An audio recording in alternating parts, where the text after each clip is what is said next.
I think the hardest one that I will ever have to talk about, and it took me the absolute longest, is abused children. That's the hardest one I've ever had to come to terms with regard to how in the world is that okay? Things like 9/11, things like the Holocaust. How are these things part of soul contracts? But they are.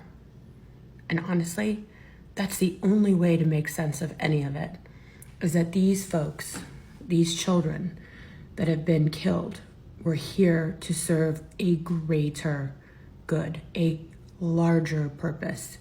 And I know I'm going to get hate for this, and this is not my opinion. This has nothing to do with me. It has nothing to do with politics or religion. This has nothing to do with me saying that those people asked for it. It's not what I'm saying here. Their souls did, not as humans. As humans, they suffered greatly, but because their soul needed that perspective. This isn't a judgment call, but in my opinion, it does make suffering, death, abuse, more understanding. You can understand it more because the universe and God is not here to punish us. It's not here to test us. The soul and the universe and God and whatever you want to call it, it's all here for our soul's progression. That's it. This was the hardest one for me to understand, for me to get my mind wrapped around. How can I imagine these things? How can I say these things to people beyond a shadow of a doubt?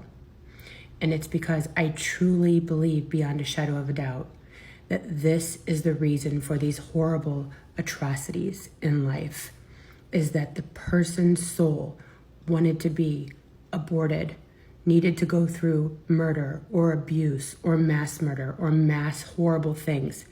I am not saying this to hurt anybody. On the contrary, I hope that it makes the world make more sense for you and that we're not victims of this horrible judgmental God, and that your friend, your loved one just happened to be at the wrong place at the wrong time. That's just not the way that it works out. Imagine it like this. If someone you know has been murdered or abused, perhaps they were a murderer or abuser in a past life, and their soul needed to understand what they had put someone else through. And this is going to give their soul a lesson of learning and perspective. That's the only way. It's a mikasa, a sukasa, a yin and a yang. It's an energy exchange. There's nothing bad.